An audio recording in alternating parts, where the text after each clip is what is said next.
We are all part of the same body. I cannot be harmed by these people, nor can I be angry or resentful toward my fellow humans, because we were all born to work together, like hands and feet, like eyelids and rows of teeth. To fight against each other is contrary to nature. To get angry and turn away from others is to oppose them. You and I, we are family. I am your brother, and you are mine. Whether we acknowledge it or not, we are connected. We are not isolated individuals navigating this world independently. We are interconnected beings, part of something much larger than ourselves. Marcus Aurelius reminds us of this essential truth.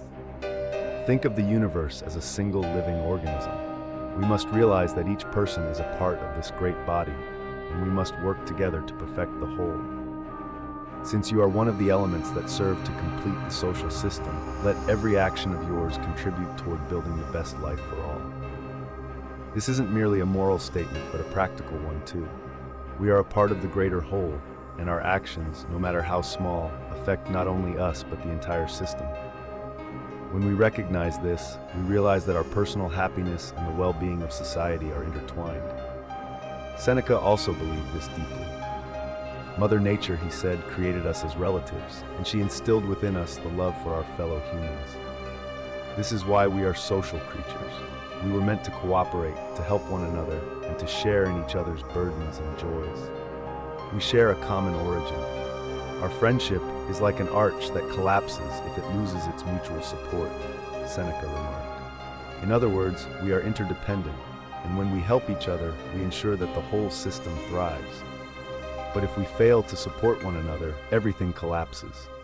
This mutual dependence should encourage us to extend our hands to one another, whether we are family, friends, co-workers, or strangers. The importance of community, a vital lesson. When we think of life in this way, as a grand system where everyone has a part to play, it becomes much easier to understand why contributing to the welfare of others is so essential. It is like being a part of a giant body. If the hands are doing one thing, but the feet are acting contrary, or the eyes are looking away from where the body needs to go, then the whole organism suffers.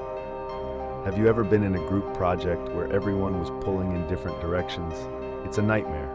Nothing gets done, and everyone is frustrated. The same principle applies on a much larger scale. Society, like a body, functions best when all its parts, meaning all of us, are working toward a common good.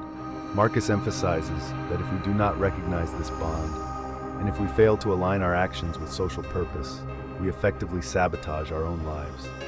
We create division and disharmony, not only with others, but also within ourselves. This internal conflict makes it impossible to live a good life. We cannot thrive as individuals while turning our backs on society. This is why we must remember, we cannot separate ourselves from one another. We are born to work together, just as the parts of a body work together. Our actions should serve humanity and aim for harmony. Supporting each other is key to a good life. Supporting one another is crucial if we want to live the best life we can. This is true not only because it benefits others, but also because it benefits us. Consider how much easier it is to live when you are surrounded by kindness, support, and cooperation, rather than selfishness, greed, and conflict. Imagine a day where everyone you encountered, family, friends, strangers, treated you with patience, understanding, and kindness. Think of how smoothly everything would go. Now consider the opposite, a day where people are rude, uncooperative, and hostile. The quality of your life on either of these days is determined by your interactions with others. Seneca beautifully described this truth. No man is an island, entire of itself. Every man is a piece of the continent, a part of the main.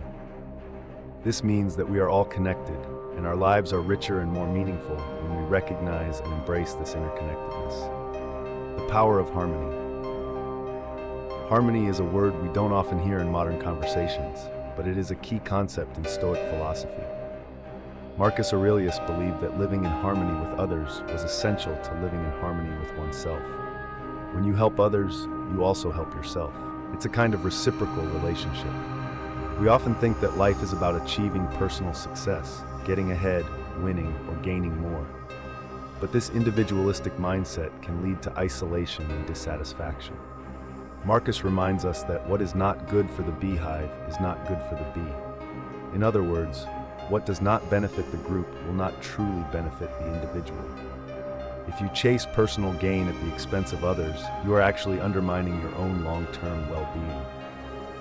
The image of a beehive is a powerful metaphor. Bees don't work solely for their own benefit, they work for the hive. In doing so, they ensure their own survival. Humans are no different. If we fail to work together and support one another, we weaken the fabric of society, which in turn harms each of us. Cooperation over conflict. Marcus Aurelius and the Stoics believed deeply in the value of cooperation over conflict. Fighting against others, whether through anger, resentment, or hostility, only creates more harm. Marcus said, "It is unnatural to oppose one another. Anger and turning away from others is like the limbs of a body attacking each other, absurd and self-destructive." Think about the times when you've been in a conflict with someone. How did it feel? Usually, anger doesn't just harm the person you're upset with, it also harms you. It creates tension in your body, disrupts your peace of mind, and can leave a lasting impact on your mood. Now think of a time when you've cooperated with someone to solve a problem. The feeling is entirely different. There's a sense of relief, connection, and mutual respect. By working together, we solve problems more effectively, and we feel better about ourselves and each other. This is why Marcus says, "What does not harm the whole cannot harm the individual." If we focus on the greater good and aim to work harmoniously with others, we minimize personal harm. Cooperation is not just about being kind to others, it's also about protecting your own well-being. Understanding and forgiveness. Another key lesson the Stoics teach us is that understanding others is a path to forgiveness. Marcus frequently reminded himself that people don't always act out of malice. They often act out of ignorance, confusion, or their own pain. When you wake up in the morning, Marcus writes, tell yourself, "The people I deal with today will be meddling, ungrateful, arrogant, dishonest, jealous, and surly.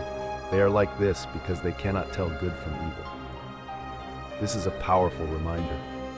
When someone hurts us, it's easy to take it personally. We might think they are deliberately trying to harm us, but often they are simply lost or confused. They may not know any better. When we realize this, it becomes easier to forgive. We don't excuse bad behavior, but we understand that others are human, just like us, prone to mistakes and bad decisions. Seneca echoes this sentiment when he says, "Wherever there is a human being, there is an opportunity for kindness." When we meet others with kindness, even when they don't deserve it, we create an atmosphere of peace and understanding. This not only helps others, but also helps us maintain our own inner tranquility. Conclusion: we are all one. At the heart of Stoic philosophy is the understanding that we are all part of the same body. Just as the hand does not work against the foot, we should not work against one another. Our actions should contribute to the greater good, and in doing so, we create a better life for ourselves and those around us. So, the next time someone frustrates you, remember that they are part of the same human family as you. Treat them with patience, kindness, and understanding. By doing so, you are not only helping them, you are also helping yourself. As Marcus Aurelius reminds us, what is good for the hive is good for the bee.